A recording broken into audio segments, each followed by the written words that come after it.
Keď sa nám konečne podarilo nájsť nejaký model so spoluvlastníkmi v rámci bytového domu, dohodlím sa na tom, že teda opravíme a zlepšíme si bývanie v tomto dome. Tento dom je pochopiteľne bez výťahu, ako sa to 500 rokmi stávalo, čiže rozhodli sme sa, že si na vlastnom pozemku postavíme výťah, opravíme si strechu, zobytníme podkrovie. 31.7., čiže v lani v júli, sme podali žiadosť na magistrát o vydanie záväzného stanoviska k investičnému zámeru. Už po krátkych 4 mesiacoch sme sa dopracovali k tomu, že nám 25.11. bolo takéto záväzné stanovisko vydané. Dnes je 26. februára a my dodnes toto záväzné stanovisko stále nemáme, čiže nie sme schopní dokončiť územné rozhodovanie a požiadať o stavebné povolenie. Otázka na pána primátora, či sa vám to zdá normálne, aby mesto vydávalo záväzné stanovisko na takúto jednoduchú stavbu 3/4 roka, to je jedna vec. A druhá otázka je teda, či vieme dať nejaký konkrétny termín, kedy sa k takémuto stanovisku, ktoré je už vydané a čaká na podpis štatutára mesta, vieme dostať, aby sme sa mohli posunúť ďalej. Ďakujem. Teraz ešte ale nerozumiem, pán Haluska, vy ste povedali, že vám bolo vydané, ale že ho nemáte? Áno, čaká na váš podpis od... Tak potom nebolo vydané.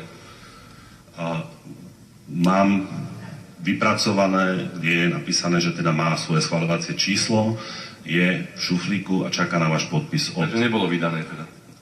Ja ho nemám, takže neviem. Takže nebolo vydané, lebo ste povedali, že bolo vydané, lebo nebolo vydané. V dokumentoch, ktoré som To je tá prístavba, taká v ten rožný dom, taký tá nadstavba, to je 3 poschodí, o tom sa bavíme? Nie, je to stavba do podkrovia, je to síce rožný vchod, to je pravda. To je ten vchodný takto oproti tej fakulte farmaceutickej? Áno, ale nie sú tam 3 poschodia. Sú tam podľa toho projektu sú tam 3 poschodia nové? Nie, podľa toho projektu je tam jedno nové poschodie a jedna stavba do podkrovia. A presahuje to výšku? Nepresahuje to, ostalo to stále rovnaké. O tomto bola diskusia, lebo sme nevedeli posúdiť, či to zapadá do tej existujúcej zastavby alebo nie, lebo z tých podkladov, ktoré, ak sa bavíme o tom istom, teda z tých podkladov, ktoré my máme k dispozícii, sedela na tom celá urbanistická komisia, sme všetci nedokázali posúdiť, či to lícuje s okolitými strechami a nie. Ak to lícuje, tak by to nemalo problém, ak to nelícuje, tak je problém.